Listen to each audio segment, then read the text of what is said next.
नमस्कार, आप देख रहे हैं स्पेशल रिपोर्ट। आपके साथ हूं मैं चंद्रश्री राजपूत। बात बिहार की करेंगे क्योंकि सीट शेयरिंग को लेकर इंडिया ब्लॉक एनडीए से आगे निकलती दिखाई दे रही है। बिहार में तेजस्वी यादव के घर पर इसे लेकर बीती रात एक मेगा बैठक हुई। गठबंधन के नेता इस बैठक में सहमति बन जाने का दावा कर रहे हैं, लेकिन खबर यह भी है कि कांग्रेस ने आरजेडी को इस बैठक में पशोपेश में डाल दिया है। आपको दिखाते एक रिपोर्ट।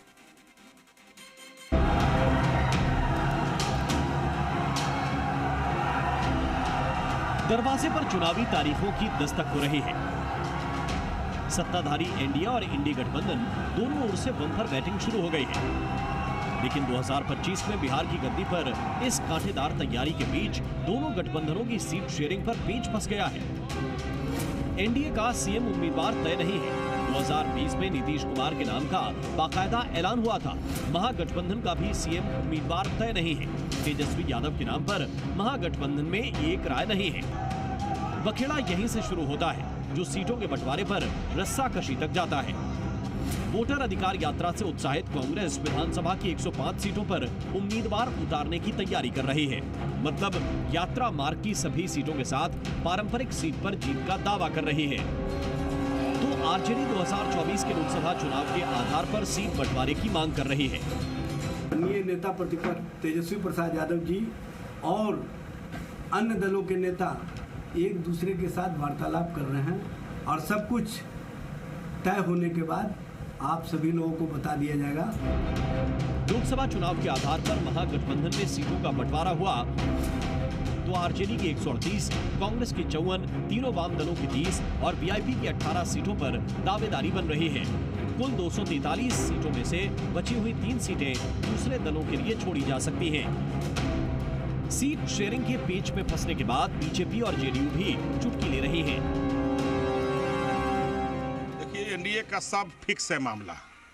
हमारे मुख्यमंत्री फिक्स हैं कि माननीय मुख्यमंत्री नीतीश कुमार जी के नेतृत्व में हम लोग चुनाव लड़ेंगे। भारतीय जनता पार्टी और एनडीए गठबंधन के जो लोग हैं वो सब माननीय मुख्यमंत्री नीतीश कुमार जी के नेतृत्व में चुनाव लड़ेंगे।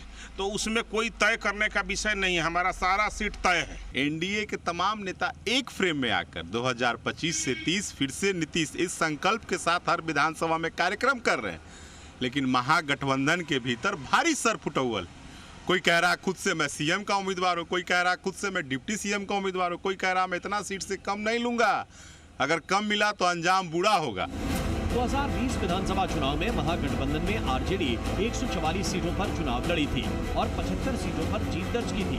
स्ट्राइक रेट 52% था, लेकिन कांग्रेस 70 सीटों पर लड़ी और उसे 19 सीटों पर जीत मिली, जिससे स्ट्राइक रेट रहा 27%।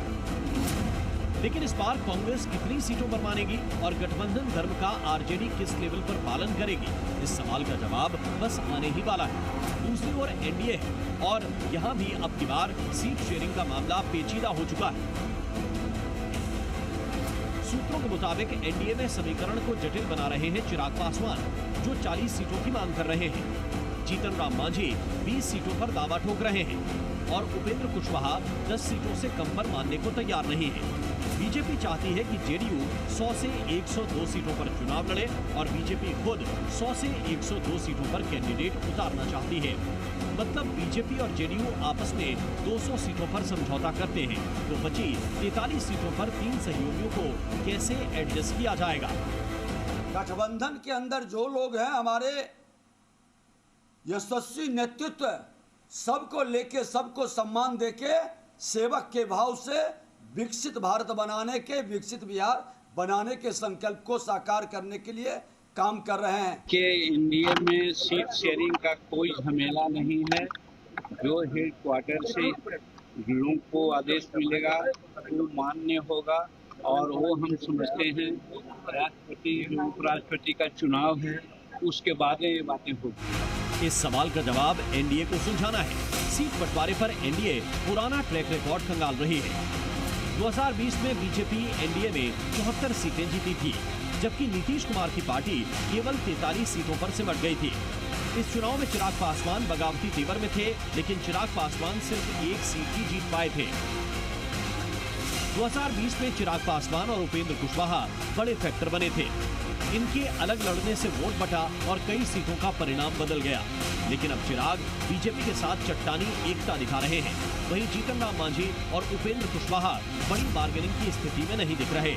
लेकिन अभी ब्याह में देरी है और फिलहाल हल्दी मेहंदी शुरू है। पटना से प्रशांत झा के साथ ब्यूरो रिपोर्ट, सी मीडिया।